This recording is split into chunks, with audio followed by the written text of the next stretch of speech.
Setiap perusahaan yang ada di Indonesia harus ada izinnya. Nggak mungkin ya kalau nggak ada izinnya bisa bertahan lebih dari 1 tahun. Apalagi PT BES udah ada dari tahun 2018 awal sampai sekarang 2022. Andai sebuah PT tanpa izin berdiri 1 tahun aja, tahun kedua udah pasti ditutup. Gak usah tahun, hitungan bulan lu kalau ada yang laporin langsung ditutup.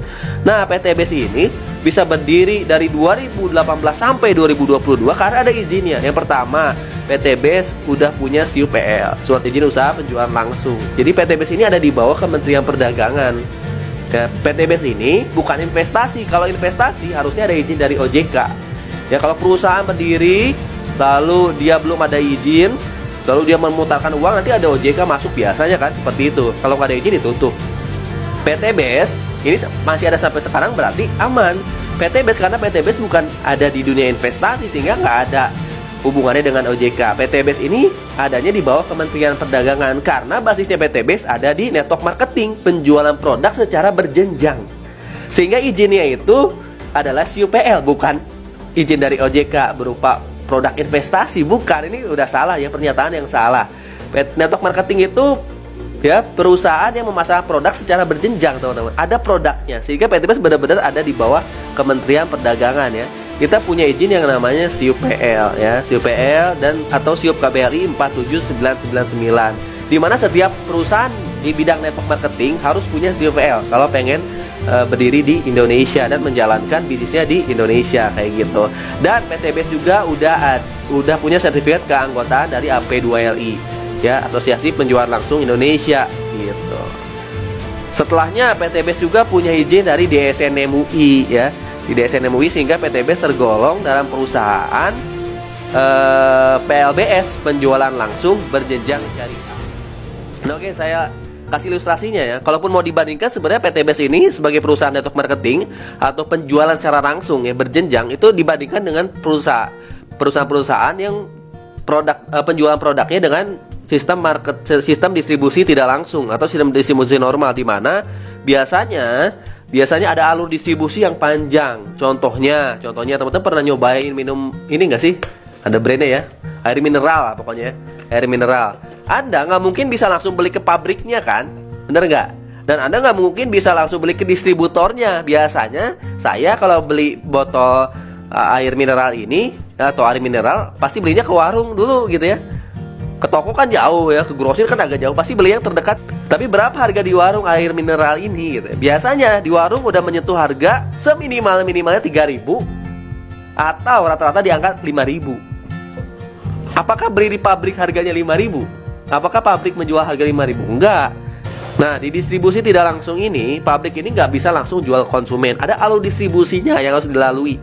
Ya, ketika air mineral ini dibuat, brandnya pertama dibuat, pasti harus ada yang namanya iklan dulu sebelum didistribusikan ya teman-teman. Harus ada yang namanya iklan dulu. Pabrik mengeluarkan brand, lalu mengeluarkan iklan dulu. Pastikan iklannya di mana? Di TV, ya, di semua media bahkan air mineral ini ada. Ya, iklan itu. Apakah iklan itu nggak pakai biaya? Pasti pakai biaya. Biayanya kecil nggak? Besar nggak? Pasti besar, teman-teman. Coba aja teman-teman ngiklan di koran, berapa biayanya? Apalagi teman-teman mau ngiklan di TV, dan di TV-nya setiap hari berapa tuh biaya yang dikeluarkan oleh pabrik ya untuk menciptakan suatu produk. Maka nanti kalau sudah produknya jadi, keluar biaya iklan, nanti keluarlah harga pokoknya. Misalnya saya yakin di pabrik harganya nggak 5.000, nggak 3.000, pasti harganya di bawah 1.000.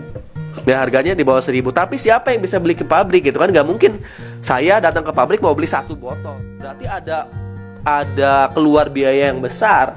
Nah, ini masuknya kemana? Masuknya ke alur distribusi yang tidak langsung tersebut, mulai dari distributor, keuntungan dibagi-bagi gitu. Nah, beda dengan perusahaan network marketing atau yang distribusinya itu secara langsung. Nah, produk-produk PT BES teman-teman harus paham. Ada produk pertanian, perkebunan, kesehatan, kecantikan, ada produk untuk penghemat BBM. Nah, produk itu tuh ada pabriknya masing-masing, Bapak Ibu semua.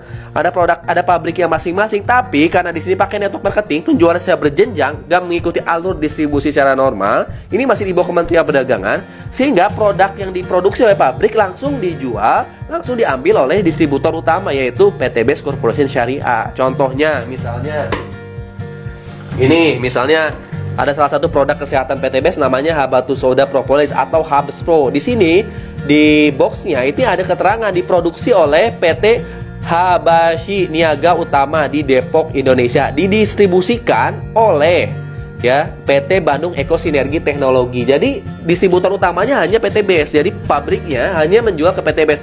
PT BEST langsung ke kita konsumen akhir. Jadi distribusinya singkat kan, sehingga biaya-biaya yang harusnya dikeluarkan oleh pabrik dan oleh distributor-distributor itu nggak ada dipangkas. Bahkan biaya iklan pun nggak ada dipangkas. Yang mungkin ini kan kalau kita beli 2.100.000 beli pertama kali 2.100.000 dapat 12 box. Berarti kan per boxnya kita beli nih konsumen akhir yang beli adalah harganya 186.000 kurang lebihnya. Pasti di pabriknya harganya bisa jadi di bawah 100, bisa jadi saya nggak tahu harga pokok produksinya berapa. Bisa jadi di bawah 100.000. Nah, misalnya di PT BEST jualnya menjadi 186.000. Berarti kan ada selisih yang besar, misalnya selisihnya 100.000. Nah, keuntungan itulah nanti yang dibayarkan ke mitra-mitranya. Keuntungan itu nanti dibagi-bagi untuk operasional perusahaan, sisanya nanti untuk bonus komisi, royalti, reward. Besar nggak? Besar banget, karena ada selisih yang besar. Yang biasanya selisih keuntungan itu kalau di distribusi yang nggak langsung itu kan didapat oleh media-media untuk iklan, terus alur distribusi ke distributor dan sebagainya sehingga keuntungan nggak didapat oleh konsumen. Tapi di network marketing konsumen pun akan dapat keuntungan ketika konsumen menjadi penjual dari produk tersebut, karena PT BEST sebagai network marketing, perusahaan network marketing, nggak melakukan iklan, nggak melakukan penjualan secara langsung berpromosi secara langsung. Tapi siapa yang berpromosi? Mitra-mitranya. Sehingga keuntungan, selisih keuntungan itu nanti dibayarkan dialokasikan untuk mitra-mitra bisnis. Maka pengguna produk-produk PT BEST itu bisa sekaligus menjadi mitra bisnis. Ketika Anda bisa menjadi mitra bisnis dan berhasil menjual produk-produk PT BEST sesuai target perusahaan, Anda akan mendapatkan reward-reward. Dari mana reward-rewardnya kan? Dari selisih produk tadi yang mungkin di pabriknya harganya 100.000 misalnya lalu dijual sama perusahaan 186.000. Ada selisih kan 86.000 per box per box 86.000. Nah, itu yang dibagikan ke kita royaltinya.